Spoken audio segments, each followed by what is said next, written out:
Logs and stag trees, essential habitat in forests and bush blocks. WEDGE Talk by Michael Smith, Nilum Bio. Coming into the autumn season and experiencing the occasional cold night in March and April naturally gets you thinking about winter. In Melbourne, winters can feel a little brutal, and it's only natural to start considering what you need to put in place to keep your home and family warm. There are many ways to keep our contemporary homes warm. A walk around the neighbourhood at this time of year at dusk usually indicates that for many, a wood-burning kunara or even a fire in the hearth is the preferred option. There are many ways to source wood for a fire, and if buying fuel for your fireplace is becoming too expensive, you may opt to collect wood. Firewood for domestic use can only be collected twice per year from designated firewood collection areas.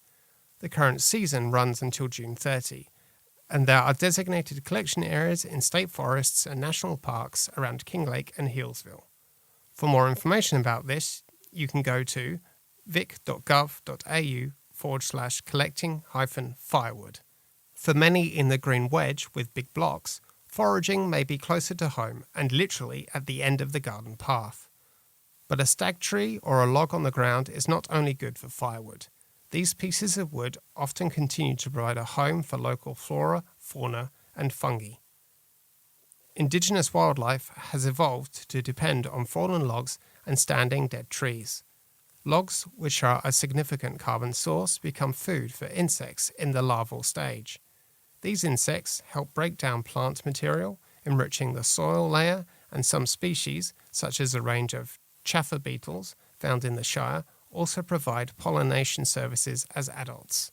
In turn, they support insectivorous birds that forage on the ground, such as the yellow-rumped thornbill. Over time, logs often become hollow as fungi break down the heartwood, creating shelter and nesting spaces for reptiles, frogs, and small mammals such as the slender-tailed dunnet, a threatened species in the Shire.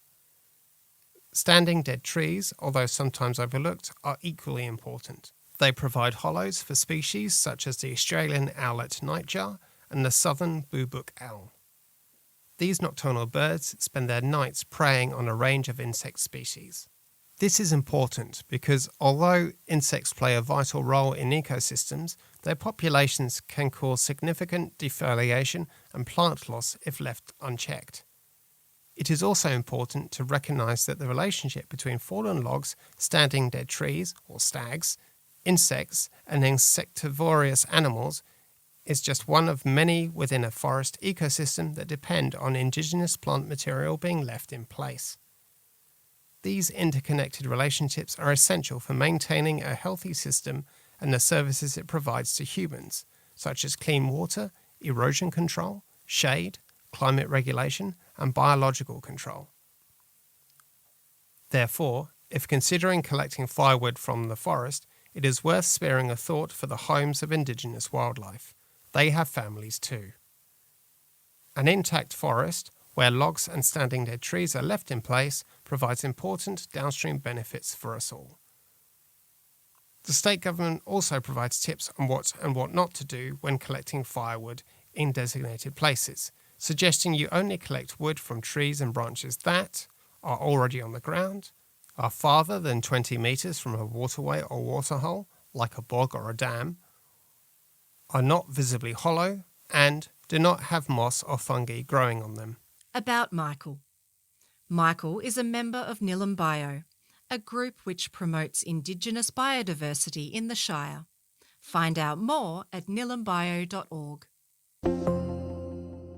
This story was read by Rebecca Rose and James Poyner.